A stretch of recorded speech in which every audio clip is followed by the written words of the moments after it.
Então, vamos falar da sistematização da leitura de tomografia. Antes de nós abordarmos isso, primeiro temos que saber que a tomografia é um exame que usa como base o raio-x, ou seja, ele é como se fosse, só dou um exemplo muito fácil, raio-x é como se fosse só fizesse uma só foto, tomografia é como se fosse só fizesse várias fotografias, percebe? Quando você faz várias fotografias, você consegue fazer aquele GIF. Então, é mais ou menos assim como funciona a tomografia. E a leitura na tomografia, aqui eu vou me focar numa só imagem, mas de uma forma geral, a tomografia, como um exame dinâmico, a leitura é um pouquinho mais complexa, é mesmo complexa. Mas eu vou me focar no aspecto importante, porque o professor, por exemplo, na prova, ele não vai colocar um vídeo, porque leitura da tomografia é como se fosse ler um vídeo. Sei, porque eu tenho que ler várias imagens para mim conseguir entender. Mas aqui eu vou me focar num só, que é o mais importante. O primeiro passo aqui eu mostro de um programa da Workstation do radiologista, que esse programa também está disponível offline. Depois a gente vai reencaminhar em qual site que vocês podem encontrar isso. Também é um dos sites da Racional. Depois a equipe vai falar bem sobre isso. Então aqui nós temos que saber que a tomografia é feita em plano axial. Ou seja, cortamos em plano axial, mas por recursos do computador, nós podemos fazer uma reconstituição em plano coronal e sagital. Percebe? Então, é importante, a fazer a sistematização da tomografia, descrever em que plano é que está sendo interpretando essa imagem. Porque o radiologista pode interpretar em plano axial, em plano coronal ou sagital.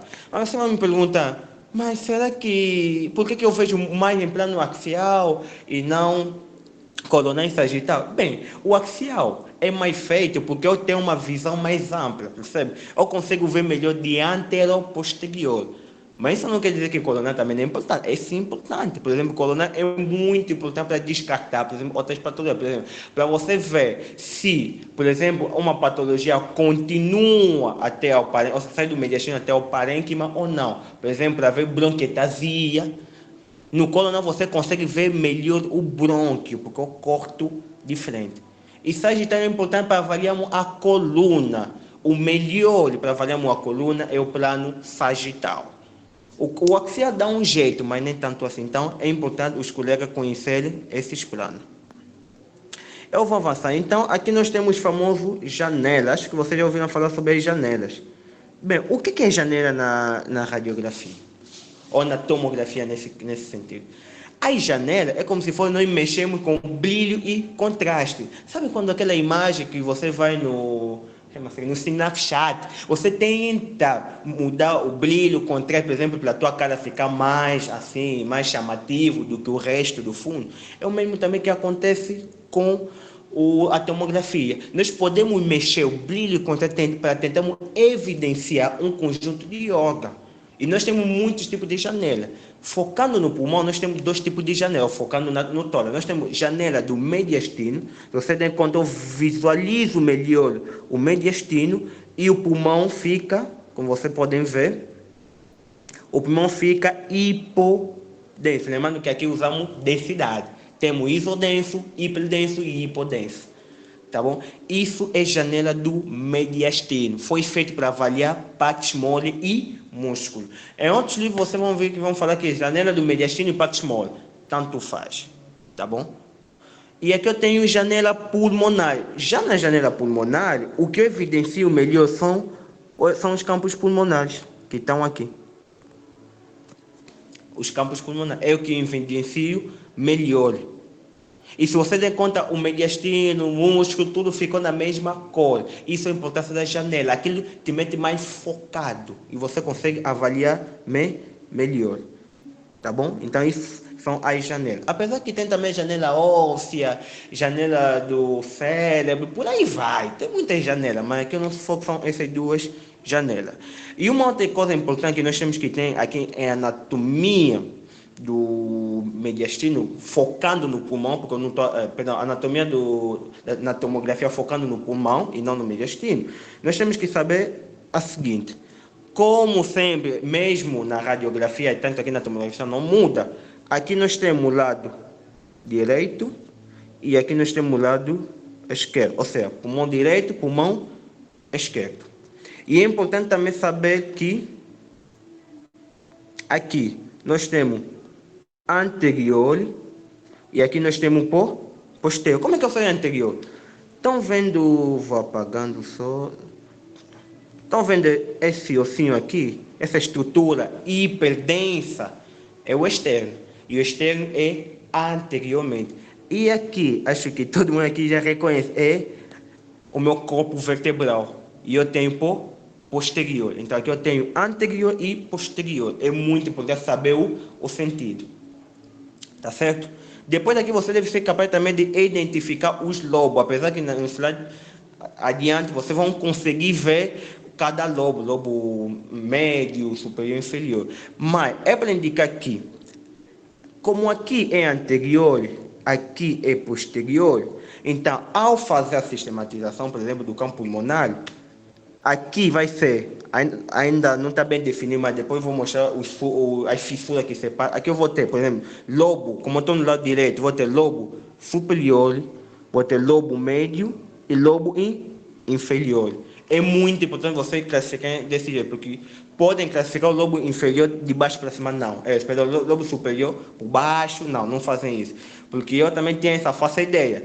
Se eu estou a ver o coração aqui, e eu aprendi que no raio-x quem toca no coração, ou seja, quem está mais ou menos perto do coração, é o lobo superior, no caso do lado esquerdo, e no caso do lado direito é o lobo médio, que está intimamente colado ao lobo superior. Aqui você pode ter aquela falsa ideia, considerando que aqui vai ser lobo inferior, aqui médio, e aqui vai ser lobo inferior, aqui médio e aqui superior.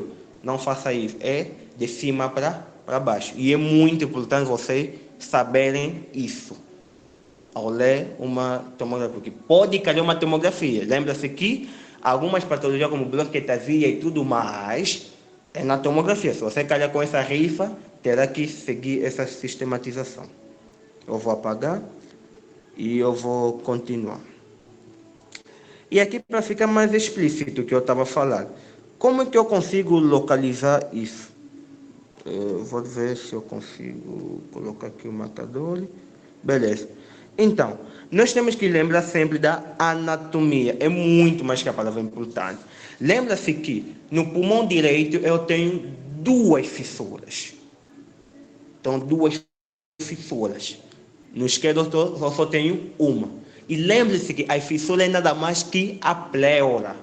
Por isso, se os colegas se lembram, por exemplo, quando falaram do derrame pleural, um dos sinais, apesar que não é tão constante assim, é menos comum, é espessamento das fissuras. Então é importante vocês saberem. Aqui a imagem, eu vou tentar delimitar para vocês verem. Se deram em conta que eu tenho um sulco aqui eu tenho um sulco aqui, e aqui eu tenho outro aqui. Isso é no plano coronal. Aqui eu estou no plano sagital, apesar que não está bem visível, eu vou desenhar para vocês. Tenho um aqui e eu tenho outro aqui. Apesar que não está bem visível assim, eu vou desenhar. E aqui eu tenho um aqui, eu tenho outro aqui, e aqui eu tenho um aqui. Vou começar no plano coronal. Perdão, o coronal, certo? Então, aqui, o que nós vamos ver? Uma dica importante na tomografia. O sulco ou a fissura que tiver nos dois lados é oblíqua. Ponto parágrafo. Quando vocês gravarem isso, vocês não vão ter dificuldade de localizar as fissuras ou de confundir as fissuras. Tá certo?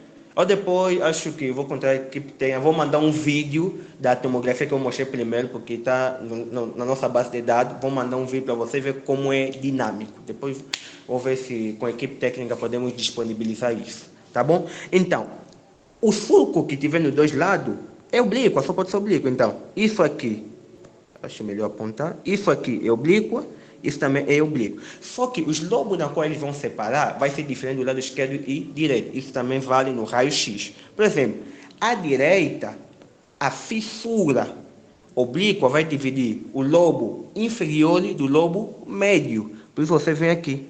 Aqui eu vou ter lobo inferior, lembrando que essa parte posterior tem que ser inferior. E aqui eu vou ter o lobo médio. E no lado esquerdo, a fissura oblíqua, ele vai separar o lobo superior do lobo inferior.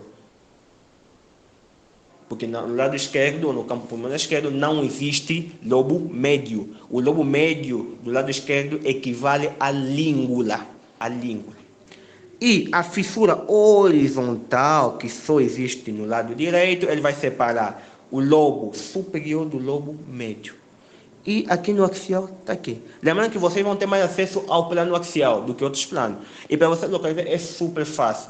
Quando você for porque eu disse a tomografia é um exame dinâmico, quando você for para rodar, você vai dar conta que você vai ver uma fissura aqui, veja no outro lado. Se você vê uma fissura, uma linha no lado esquerdo, tenta ver no lado direito. Se tiver nos dois lados, então desconfia que aquela é oblíqua. E se oblíqua, abaixo dele é lobo inferior.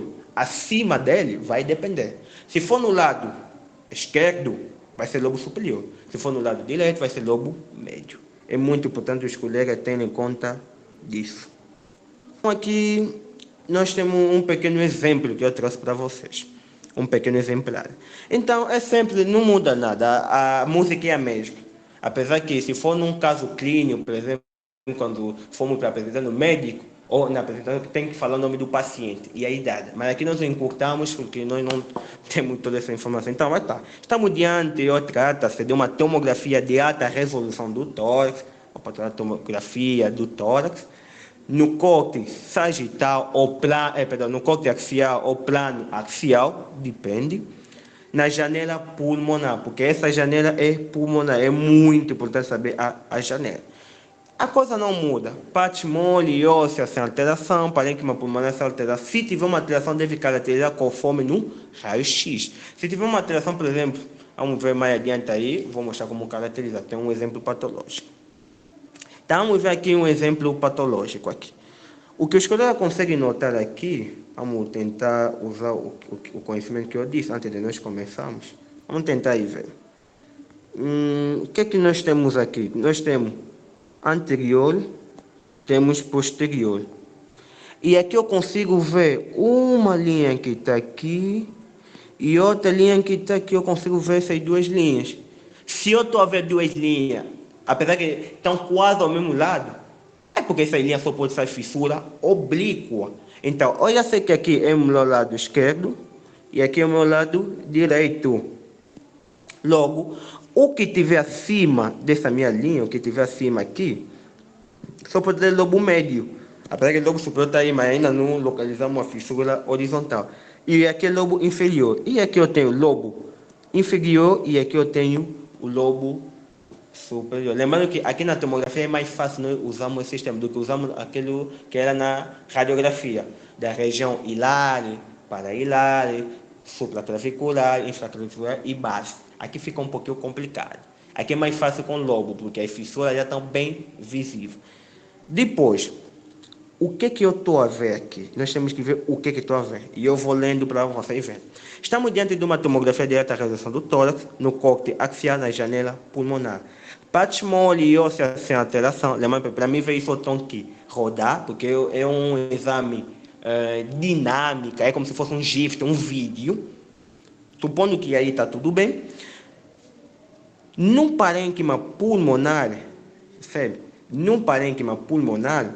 temos uma opacidade aqui homogênea, aqui tem homogêneo, tá bom? Então, essa opacidade aqui tem que ser corrigida, seria heterogênea. Foi um erro aí no slide, porque não está todo brancão, tem algumas faixas aqui, hipodensas, então, e depois eu vou corrigir, seria heterogênea. Então, temos uma opacidade que você vê aqui, heterogênea, mal definida, olha como é que estão os bordes, olha.